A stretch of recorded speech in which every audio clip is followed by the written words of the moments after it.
deadly riots over the government's plan to avoid defaulting on its loans. Is that the unemployment keeps rising, and it has to keep rising just because you have an excess supply of goods, which is this is all borrowed money that our and that kids debt is owned by banks in other countries. issuing about $1 trillion Spilling in over bonds. M-O-N-E-Y, in the form of a convenient filter cigarette that delivers the taste, and 45 malt liquor. Are you hot?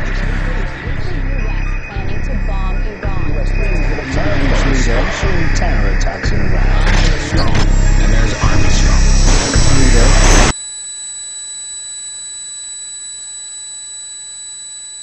Modern psychology has a word that is probably used more than any other word in psychology. It is the word maladjusted. Maladjusted. I would like to say to you today that there are some things in our society and some things in our world for which I'm proud to be maladjusted.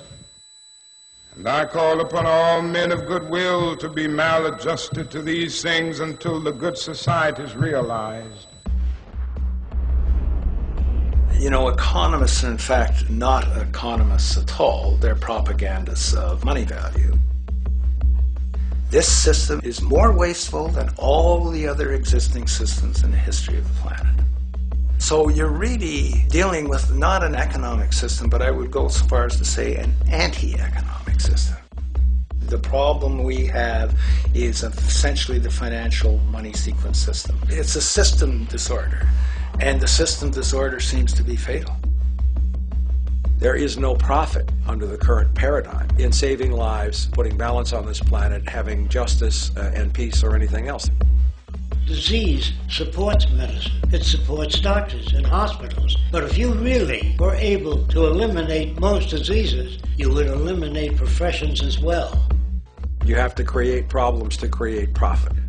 Crime does create business. We have now roughly 2 million people incarcerated in this country. Many of them are in prisons run by private corporations who trade their stock on Wall Street based upon how many people are in jail. But that's a reflection of the culture in which we live, in which we've all, to one degree or another, endorsed. I think the biggest barrier would be the values that people are taught to uphold that system. At the social level of life organization, it isn't a genetic program or a genetic defect. It's a value system disorder. What you have to understand is that the intellectual culture of a society actually reflects the power interests in that society, the dominant perspective. In the past, throughout almost all of human history, the main threat to human survival was nature. Today it is culture. Not only does structural violence kill more people than all the behavioral violence put together, structural violence is also the main cause of behavioral violence. Some colleagues at Harvard studying this suggested that inequality acted as a social pollutant because it affects almost everyone in society. The immune system cannot recognize the invasive cancer, and it takes over the whole body until the body collapses. And we're in that spasming, collapsing form now. So the system has to be corrected, not print more money and give it to banks. That doesn't deal with the problem.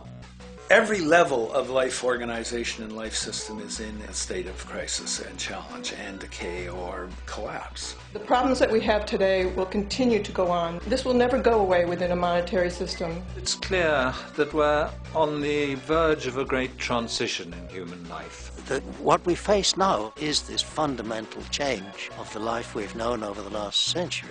There has to be a link between the economy and the resources of this planet, the resources being, of course, all animal and plant life, the health of the oceans and everything else.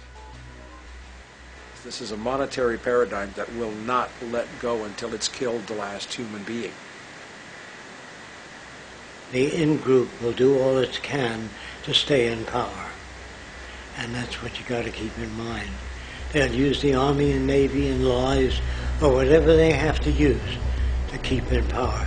They're not about to give it up because they don't know of any other system that will perpetuate their kind.